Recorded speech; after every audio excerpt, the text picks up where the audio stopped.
अस्सलाम वालेकुम। आवाज आ रही है आप सबको? जी है- मैम, नज़र आ रही है। नजर आ रही है स्क्रीन? ओके।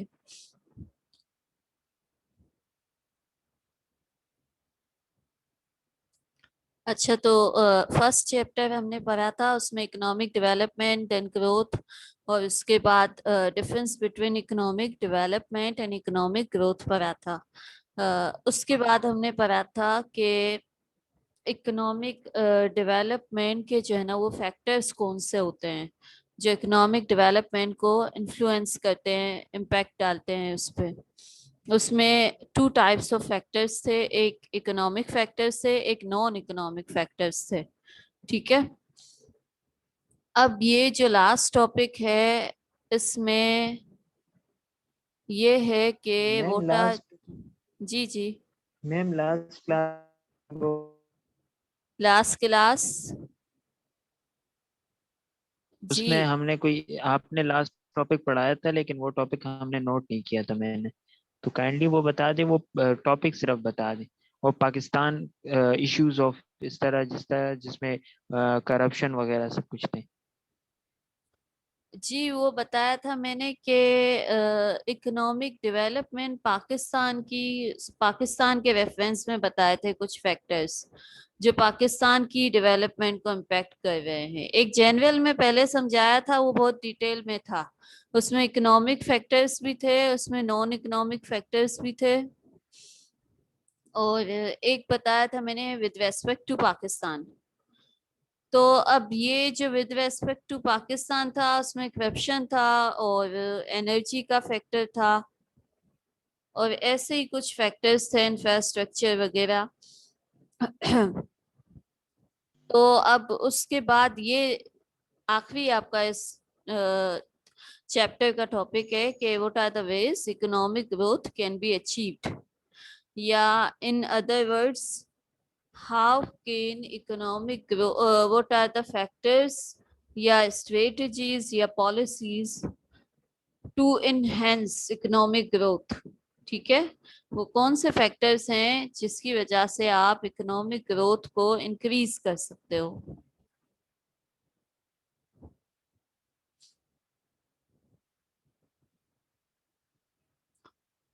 अच्छा, अब ये जो अभी तक हमने जो पढ़ा है और जो पीछे आर्टिकल्स आपको बताए थे, उसका लिंक मैं आपको इंशाल्लाह शेयर कर दूंगी, आज ही अभी शेयर कर दूंगी आपकी मैडम जवेरिया को, तो वो वहां से आपको मिल जाएगा। ठीक है, वो अपलोड कर देंगी यूट्यूब पर। अब ये जो लास्ट टॉपिक है, अभी ये समझ लें इस चैप्टर का, और उसके बाद ये चैप्टर क्लोज हो जाएगा। ये फर्स्ट क्लास की आपका एक सेशन था, वो मिस हो गया था क्योंकि आपकी क्लास लेट स्टार्ट हुई थी। आवाज सबको आ रही है क्लियर? जी मैम, आवाज़ आ रही है। मैम, ये जी जो जी। आपने जो वेबसाइट जितने भी अभी तक आपने जिससे हमें पढ़ाया, अगर जी इसके जी, लिंक्स भी आप भेज दें इसके तो लिंक हमारी भेज हेल्प हो दूं मैं जाएगी। आपको? ठीक है ठीक है, मैं आपको भेज दूंगी। आप सीआर है ना? जी मैम जी। जी, आपको भेज दूंगी, तो आप जो है वो अपने फेलोज को बता जी दीजिएगा। मैम, वो मैं ठीक ग्रुप में भेज है। दूंगा। जी जी, आप भेज दीजिएगा ग्रुप में, मैं आपको भेज दूंगी लिंक, और आप भेज दीजिएगा। ओके। तो what are the ways economic growth can be achieved? Economic growth is measured by an increase in gross domestic product, GDP. सबसे पहले तो इसमें बताया हुआ है कि इकोनॉमिक ग्रोथ होती क्या है। ठीक है, कैसे इसको मेजर करते हैं इकोनॉमिक ग्रोथ? पहले भी आपको बताया था और दोबारा आपको इसमें रिवीजन हो रहा है एक, कि भाई इकोनॉमिक ग्रोथ जो है ना वो इंक्रीज इन नेशनल इनकम है। जो पूरे कंट्री की आपकी इनकम है, जब वो इंक्रीज होती है तो आपकी इकोनॉमिक ग्रोथ उसको कहा जाता है। आप उसको इकोनॉमिक ग्रोथ के नाम से जानते हैं। Increase in national income meaning economic growth. तो नेशनल इनकम के कई कॉन्सेप्ट होते हैं, उसमें से एक कॉन्सेप्ट है जीडीपी, ग्रॉस डोमेस्टिक प्रोडक्ट। तो इकोनॉमिक ग्रोथ नॉर्मली इसको जीडीपी के जरिए ही मेजर करते हैं, जीडी इंक्रीज इन जीडीपी। अब आप यहाँ पे आप जाएं, जीडीपी की इसमें कंप्लीट डेफिनेशन है, देखें। Gross domestic product is the total monetary or market value of all the finished goods and services produced within a country borders in a specific time period. As a broad measure of overall domestic production, it functions as a comprehensive scorecard of a given country's economic health.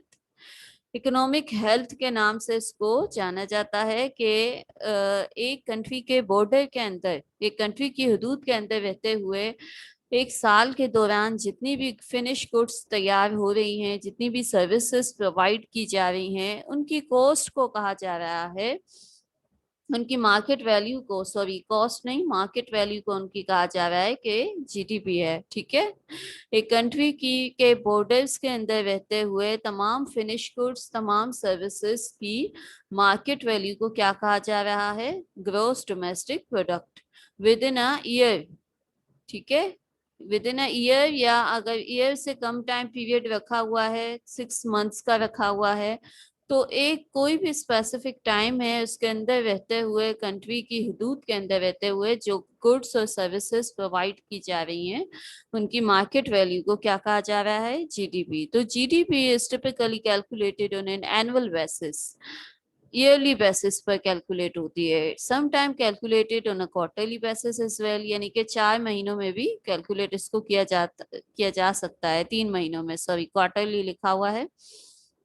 In the US, for example, the government releases an annualized GDP estimate for each fiscal quarter. अब इसमें आगे जो है वो US और उसकी detail बताई है। बहरहाल यहाँ पर आपको जो मकसद था वो ये था कि जीडीपी क्या होती है ये बताना मकसद था। ठीक है, ताकि आपको एक जीडीपी की नो हाउ हो जाए। तो which is defined as the combined value. अब दोबारा से इसकी जीडीपी की ही जो है ना वो डेफिनेशन बताई है कि all goods services produced within a year, उनकी मार्केट वैल्यू को कहा जाता है। Many forces contribute to economic growth. However, there is no single factor that consistently spurs the perfect or ideal amount of growth needed for an economy. अब economic growth के बहुत सारे factors हैं, कोई भी आइडियल फैक्टर हम इसमें जो है ना वो सपोज नहीं कर सकते, कोई सिंगल फैक्टर, कोई आइडियल फैक्टर हम इसमें सपोज नहीं कर सकते हैं। There are many factors. ठीक है, unfortunately recessions are a fact of life, can be caused by exogenous factors such as geopolitical and geofinancial events. अब ये जो रिसेशन आ जाते हैं इकोनॉमी में, जिसकी वजह से डिमांड कम हो जाती है, जिसकी वजह से एम्प्लॉयमेंट का मसला हो जाता है, रिसेशन की वजह से आपकी जो इकोनॉमिक ग्रोथ है वो बहुत ज्यादा असरअंदाज हो जाती है। ठीक है, politicians, world leaders, economist have widely debated ideal growth rate and how to achieve it. In the US, economic growth is driven oftentimes by consumer spending and business investment. अब इसमें आगे ये बता रहे हैं कि भाई जितने भी ये जो पॉलिटिशियन वगैरह हैं, इन्होंने बहुत सारे रेट भी बताए हैं, आइडियल ग्रोथ रेट, और इसके बारे में भी बताया है कि इसको कैसे हम अचीव कर सकते हैं। तो यूएस के बारे में बता रहे हैं कि यूएस में क्या होता है भाई कि इकोनॉमिक ग्रोथ का ये जो फैक्टर है, इसमें कंज्यूमर स्पेंडिंग को, बिजनेस इन्वेस्टमेंट को बहुत ज्यादा अहमियत हासिल है। ठीक है, if consumers are buying homes, for example, home builders, contractors, construction workers will experience economic growth. Consumer की बाइंग में इंक्रीज होगा, कंज्यूमर की डिमांड में इंक्रीज होगा, तो इकोनॉमिक ग्रोथ खुद ब खुद इंक्रीज होगी। ठीक है, अब ये कैसे होगा? देखें, आज अगर हम जो डिमांड कर रहे हैं, अगर हम उससे डबल डिमांड करने लग जाएंगे, फॉर एग्जांपल, तो जो हमें सप्लाई कर रहे हैं, जो सप्लायर्स हैं, जो प्रोड्यूसर्स हैं, वो ज्यादा फिर क्वांटिटी में प्रोड्यूस करने लगेंगे। जब वो ज्यादा प्रोड्यूस करेंगे तो ज्यादा क्वांटिटी में प्रोड्यूस होने की वजह से जो जीडीपी है वो बढ़ जाएगी। ठीक है, because GDP is the market value of all finish goods and services provided with in a country.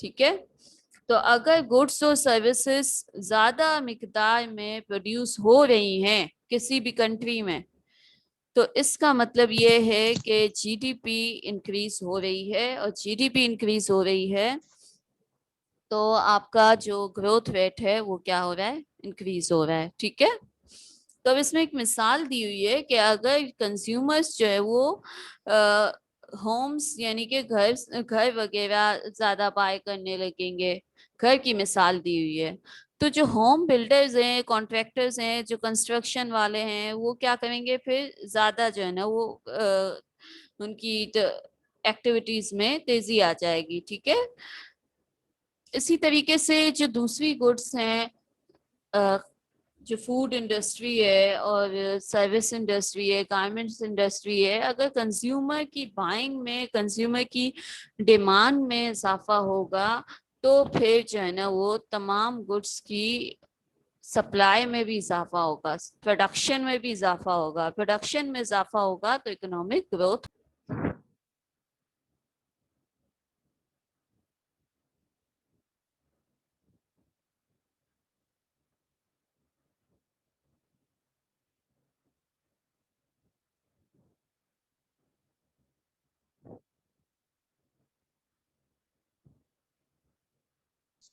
ये मैम की आवाज मेरे पास नहीं आ रही है, सबके पास नहीं आ रही? भाई ये जो है ना वो मसला हो रहा है नेट का। वो ओके मैम, ओके। आ गई आवाज।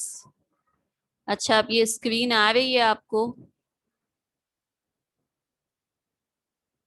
No screen ma'am, no ma'am, screen share हो स्क्रीन नजर शेयर नहीं रही? नहीं आ हो रही। रही। स्क्रीन शेयर नहीं हो रही?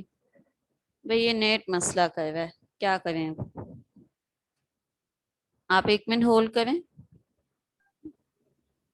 मैम आप लीव कर दें, दोबारा उसी लिंक पर क्लिक करके आ जाएं। हाँ, ऐसा कर ले, लीव कर दे। भाई लीव कर देंगे तो जितना रिकॉर्ड हुआ है वो चला जाएगा, फिर दोबारा से स्टार्ट करना पड़ेगा इसको।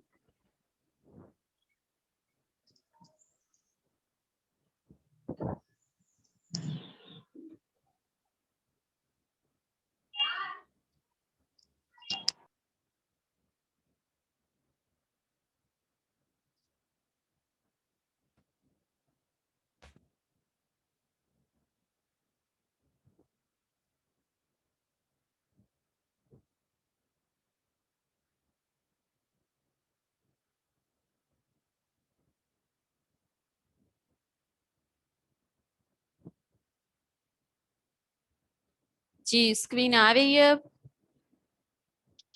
No ma'am. नहीं आ रही? अच्छा, अब देखें, अब आ जाएगी मेरे ख्याल में। अब आप देखिएगा, अब आ रही है इस यस मैम, जी अब आ मैम, गई। अभी आ गई।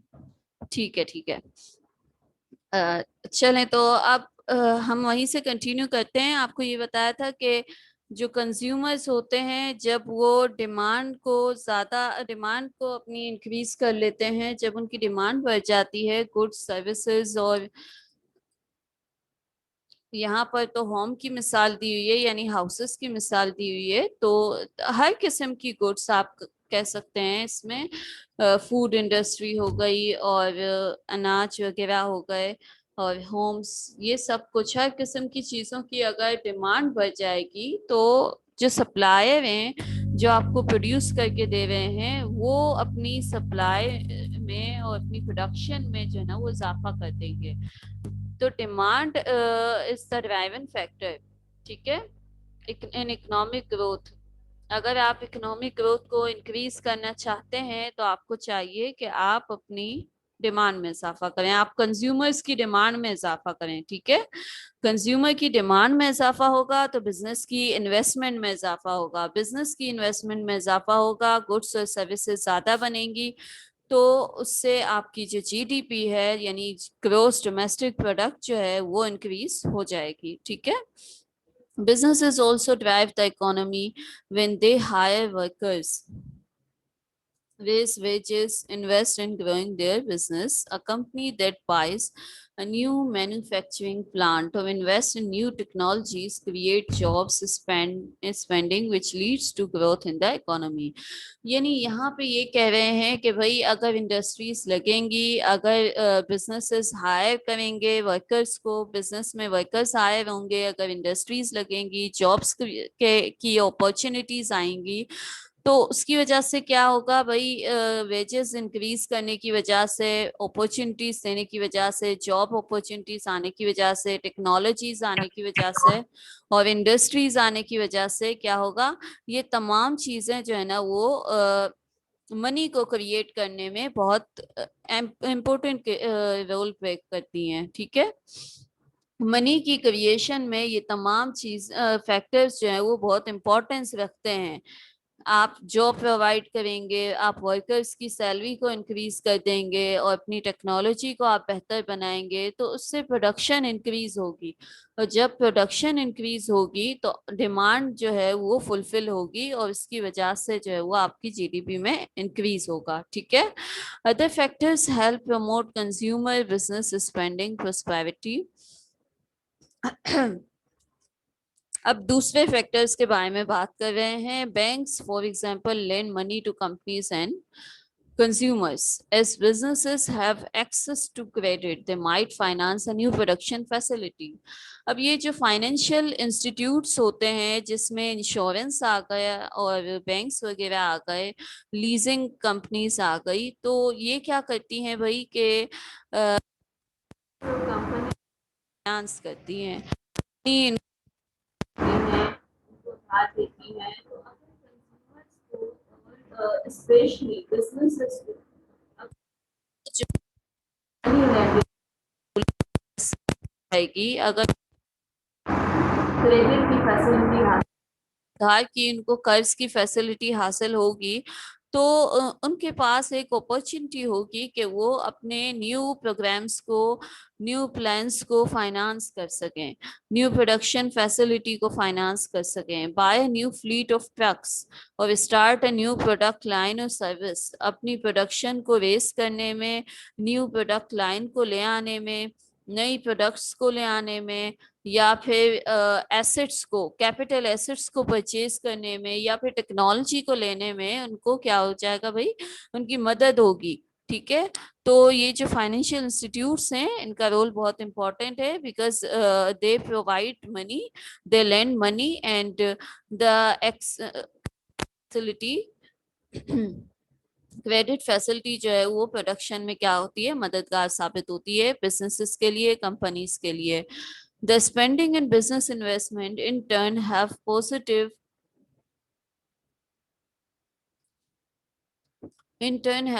effects on companies involved.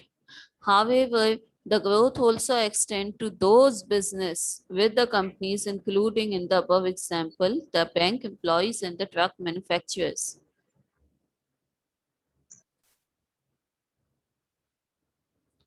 भाई इसमें उसका जो है ना वो रिजल्ट कॉन्सिक्वेंट बताया हुआ है कि भाई कॉन्सिक्वेंसेस क्या होते हैं कि जब उनको क्रेडिट फैसिलिटी मिल जाती है तो उनकी जो इन्वेस्टमेंट है वो बढ़ जाती है, इन्वेस्टमेंट बढ़ने से उनकी प्रोडक्शन बढ़ती है और उसकी वजह से जो है वो जीडीपी पर पॉजिटिव इम्पैक्ट आता है।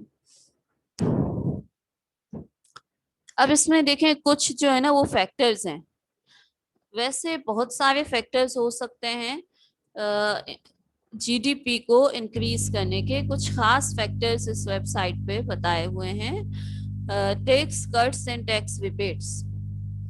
Tax cuts and tax rebates का मतलब है कि वो रिलैक्सेशन जो टैक्स की सूरत में गवर्नमेंट देती है, किसको, गवर्नमेंट कंज्यूमर्स को देती है, या गवर्नमेंट जो है ना वो इंडस्ट्रीज को देती है। तो जो टैक्स कट होता है उसकी वजह से कंज्यूमर्स हैं वो उस काबिल बन जाते हैं कि वो ज्यादा परचेज कर सकें। ठीक है, अब आजकल आप देखें टैक्स की वजह से ये जो महंगाई बढ़ी है उसकी वजह ये है कि टैक्स का की शरह बढ़ गई है, टैक्स का रेट बढ़ गया है। Tax cuts and tax rebates are design to put more money back into the pockets of consumers. ये किस लिए होते हैं? ताकि जो कंज्यूमर्स हैं उनके पास मनी बैक आ जाए, ठीक है। उनके पास जो एक्सेस मनी आप चार्ज कर रहे हैं वो उसकी शरह कम हो जाए, टैक्स का मार्जिन कम हो जाए। जब टैक्स का मार्जिन कम होगा तो आपके पास जो मनी बैक आएगा वो ज्यादा होगा, ठीक है। Ideally, these consumers spend a portion of that money at various businesses, which increases the business's revenues, cash flows, profits. अब जो कंज्यूमर्स होते हैं वो अपनी बहुत बड़ी मिकदार जो है ना वो क्या करते हैं, अपने रेवेन्यूज की एक बड़ी मिकदार स्पेंडिंग में खर्च करते हैं। अब हम सब जो है ना वो कंज्यूमर्स हैं, ठीक है, हमारा ताल्लुक कंज्यूमर क्लास से है। इंडस्ट्रियल जो क्लास है उनको क्या चाहिए भाई? उनको हमारी स्पेंडिंग चाहिए। जब हम स्पेंड करेंगे, जब हम उनकी गुड्स और सर्विसेज को परचेज करेंगे तो उनके पास मनी आएगा, ठीक है। और इससे इनकी रेवेन्यूज होगी, इससे इनके कैश फ्लोज में इजाफा होगा, यानी उनके पास कैश आएगा, उनके प्रॉफिट में इजाफा होगा, ठीक है। Having more cash means companies having the resources to procure capital. जब उनके पास ज्यादा कैश आएगा तो उनके पास कैपिटल भी ज्यादा होगा, टेक्नोलॉजी बेहतर होगी, उनकी ग्रोथ होगी, ठीक है।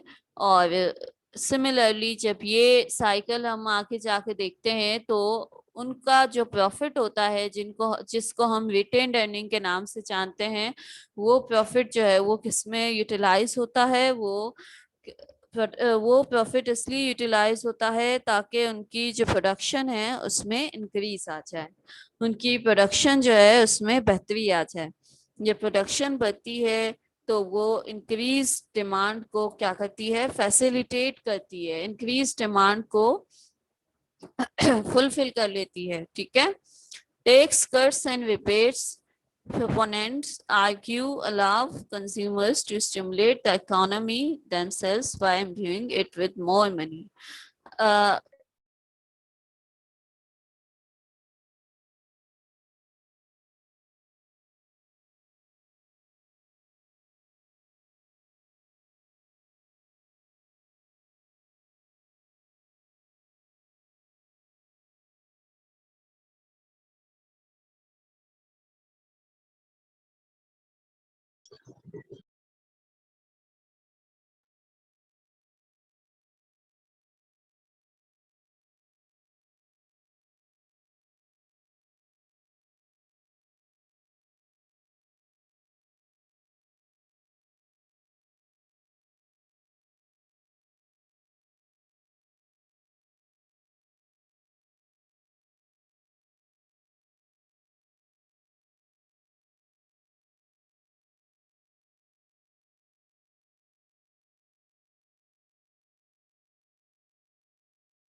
अब बोलें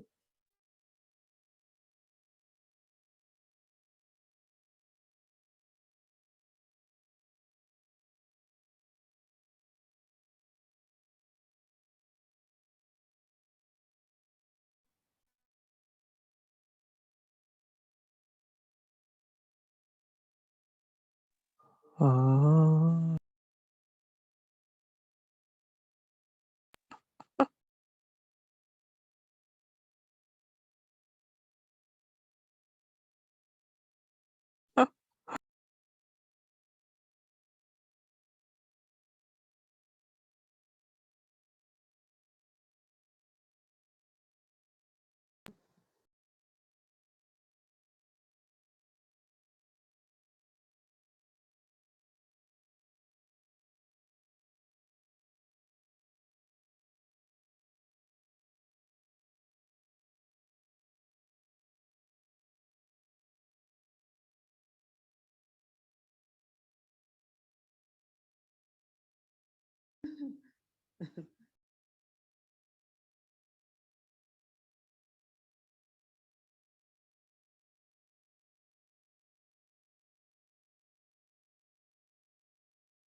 तुम लोग सबके पास आवाज आ रही है क्या?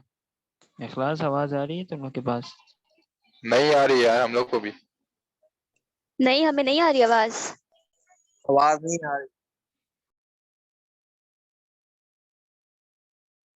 असल में मैं हैरान हो गया कि शायद कहीं मुझे नहीं आ रही हो। चलो ठीक। नहीं हेलो। नहीं, हमें भी। आप अकेले नहीं हो। Okay, we are same bro. Yeah nice English.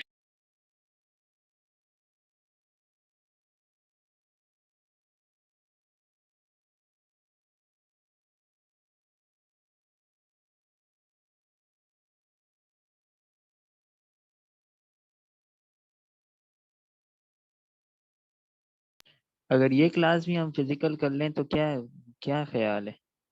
अच्छा नहीं रहेगा? बिल्कुल हाँ सही यार सही है, ख्याल है कि वो फिजिकली हो जाए, बेहतर है। क्योंकि इकोनॉमिक्स यार थोड़ा डिफिकल्ट सब्जेक्ट है ना असल में। हाँ, ऑनलाइन सही समझ नहीं आ रहा। अगर अगर सर शाहान की क्लास ऑनलाइन वो है फिजिकल हो रही है तो मंडे मंडे या ट्यूसडे में दोनों को रख लें और कर लें, ऐसे भी फिजिकल करवा यही लें। कर लो ना यार, मंडे वाले दिन 2 क्लास रखवा लो ना, एक इकोनॉमिक की एक सरशान की। हाँ। हाँ, ये कर लो, या फ्राइडे वाले दिन ही इकोनॉमिक्स की और सर नहीं शाहान की क्लास रखवा लो। नहीं हो सकता, फ्राइडे वाले दिन इकोनॉमिक नहीं ना, नमाज का टाइम होता है। तो यार मंडे और ट्यूसडे ठीक है ना, लेकिन क्लासेस मंडे वाले खाली हो। हाँ वो करा लेंगे, मगर मसला नहीं है, क्लासेस खा लेंगे। यार पता है क्या इशू ये है, अब ये ऑनलाइन क्लासेस हो रही हैं, आगे पेपर भी ऑनलाइन हो जाएंगे, घंटा में समझ आएगा, पढ़ाई का फायदा क्या। लिहाजा मोतबाना अल्फाज में बात कीजिए सिकंदर। हाँ हाँ, समझ गया मैं। यार बेहतर है कि ऑनलाइन क्लास ही ऑनलाइन। हाँ क्लास ठीक है, मैं सर से भी बात फिजिकली करूंगा। रखो। मैं सर से सर एचओडी से भी बात कर लेंगे और मैम आमना से भी बात कर लेंगे। अगर दोनों एग्री होते हैं और कोई क्लास नहीं होती है तो फिर हाँ बोल। फिजिकली करवाते हैं। शरीफ कब से हो गया? इस क्लास में वो फिलहाल। अच्छा अच्छा, ठीक है, वो हमारा पर्सनल है ना। हाँ हाँ समझ रहे हो। ठीक है, समझ रहे हो।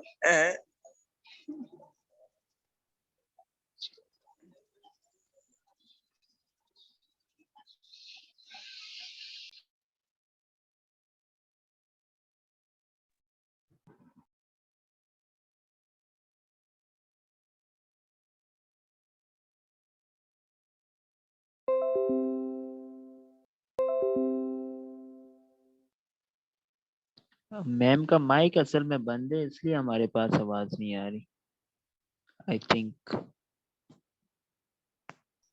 हाँ शायद मैम शायद बोले जा रही है, लेकिन मैम को पता नहीं कि उनका माइक खराब है।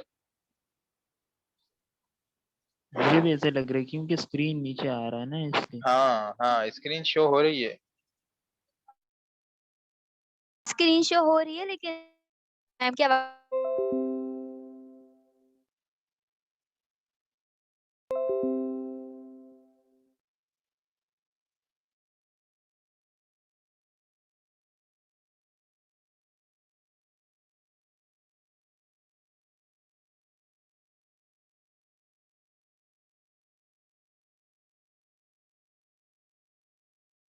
एक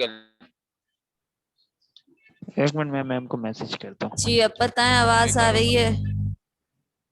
हेलो। यस मैम अब आ रही है। उफ ना, जी मैम अभी आ रही है। मेरे ख्याल मैम में ये अगर म्यूट ये का क्लास बटन आप फिजिकली करवा लें प्रेस तो हो गया था। जी आपकी तमाम जो इतनी देर से गुफ्तगू हो रही थी वो सब मैं सुन रही थी। ठीक है। ये तो ओके मैम। लेकिन आपको आवाज नहीं आ रही थी, ये मसला हो रहा था। मुझे तो मैं सारी यही कह रहा आवाज था आ मैम रही इसको थी। जलाल को। ये जो म्यूट का जी जो है मैम ना, बस आप फिजिकल करवा दें ये सब।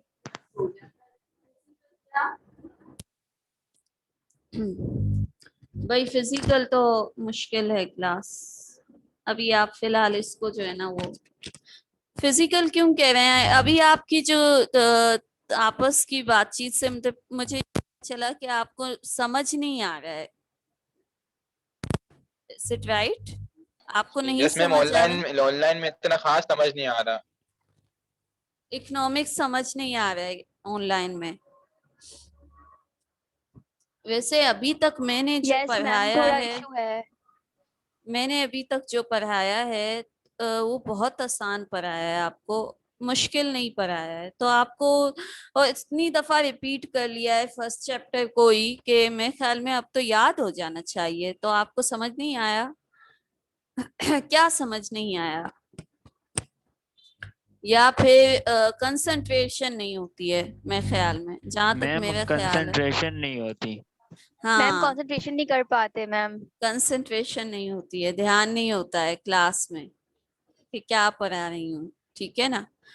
तो अब इसका एक हल ये हो सकता है कि भाई आप कोशिश करें कि कंसंट्रेट करें, पहली तो बात ये। दूसरी बात ये कि जो लिंक्स है ना वो आपको भेज दिए जाएंगे, ठीक है? तो उनको आप रीड कर लेना, ये हो सकता है, ठीक है?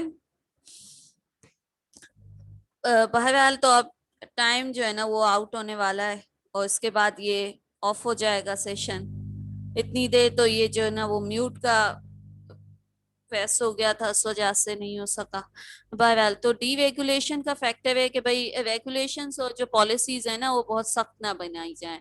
अगर बहुत ज्यादा स्ट्रिक्टली होंगी ये जो रेगुलेशंस हैं, जो रूल्स हैं, तो उसकी वजह से जो कंपनीज हैं उनके लिए बिजनेस को कंटिन्यू करना, बिजनेस को ऑपरेट करना एक मसला हो जाएगा, ठीक है ना? तो डीरेगुलेशन का मतलब यही बताया हुआ है, relaxation of rules regulation imposed on an industry और बिजनेस। बिजनेस और इंडस्ट्रीज के लिए जो रूल्स और रेगुलेशंस बनाए जाते हैं उसमें क्या किया जाए, उसमें आसानी रखी जाए, उनको छूट दी जाए थोड़ी सी, ठीक है? अब एक छूट तो आपने ऊपर जो बताई है आपको कि टैक्स कम किया जाए। जब टैक्स कम होगा तो ये भी एक बहुत अच्छी जो है ना वो इसकी क्या हो जाएगी, पॉलिसी हो जाएगी कि भाई टैक्स कम होगा तो बिजनेस के लिए आसानी हो जाएगी, उनके पास प्रॉफिट ज्यादा होगा, ठीक है ना, टैक्स रेट की वजह से। It became a centrepiece of economics in the US under the Reagan administration 80s when the federal government deregulated several industries, most notably financial institutions. अब फाइनेंशियल इंस्टीट्यूशंस को खास तौर पे बताया हुआ है कि अगर उनके लिए हम पॉलिसीज को आसान रखेंगे तो वो लेंडिंग में उनको उनको आसानी होगी, क्रेडिट फैसिलिटी देने में उनको आसानी होगी, ठीक है? अब ये इसको मुख्तसर करते हैं, फिर इसके बाद आके जो है ना वो इंफ्रास्ट्रक्चर की बात की हुई है कि using infrastructure to spur economic growth. Infrastructure में तमाम फैसिलिटीज आ जाती हैं, फिजिकल पूरा स्ट्रक्चर आ जाता है जिसमें ट्रांसपोर्ट आ जाती है और उसमें जो है ना वो पूरा सिस्टम आ जाता है, आपका एनर्जी का सिस्टम आ जाता है और इसमें आपकी मटेरियल का जो है ना वो फ्राहमी आ जाती है, वो मटेरियल की फ्राहमी आ जाती है। इंफ्रास्ट्रक्चर का मतलब है पूरा ढांचा, ठीक है, कारोबार का ढांचा, कि वो अच्छा होना चाहिए, तमाम सहूलियात मैसर होनी चाहिए। Infrastructure spending occurs when a local, state or federal government spends money to build or repair the physical structure and facilities needed for money for commerce and society as a whole to thrive. Commerce यानी कि business और society यानी कि माशरा, ठीक है? अब माशरे और बिजनेस दोनों के लिए ऐसा स्ट्रक्चर तैयार किया जाए ट्रांसपोर्ट का, बिजनेस का, कि जिसकी वजह से जो है ना वो इकोनॉमी ग्रो करे। Infrastructure includes roads, bridges, ports, sewer system, देखें इसमें बताया हुआ है। अब इसमें आप इंफ्रास्ट्रक्चर में जाएं, what is infrastructure? A general term for the basic physical system of a business। एक ऐसी टर्म जो कि पूरे सिस्टम के लिए यूज की जाती है बिजनेस के, रीजन और a nation. Examples of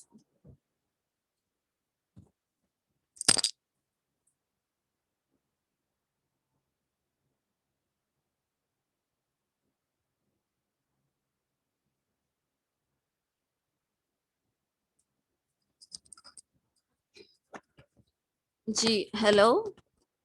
Examples of infrastructure include transport system, communication system, sewage, water, electric system. These systems tend to be capital intensive and high cost investment and are vital to a country's economic development and prosperity. अब देखें इसमें कितने सारे system आ गए, transport भी आ गया, communication आ गया, network का सिस्टम, कम्युनिकेशन नेटवर्क का सिस्टम आ गया, वाटर, इलेक्ट्रिक सिस्टम। यानी कि एक ऐसा स्ट्रक्चर बिल्ड किया जाए जिसकी वजह से क्या हो कि भाई जो बिजनेस हैं उनको मसाइल ना हो, ठीक है, और सोसाइटी में भी प्रॉब्लम्स ना हो।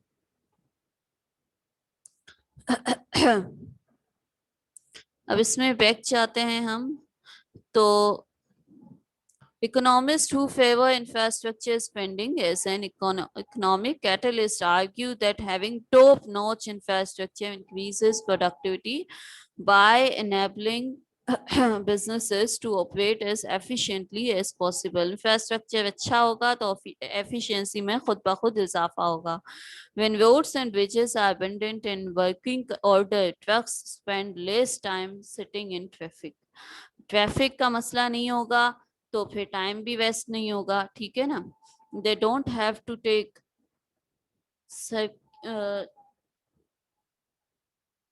circuitous routes to traverse waterways. मुश्किल नहीं होगी उनको, ठीक है, मुश्किल रूट लेना नहीं पड़ेगा. अब एडिशनल में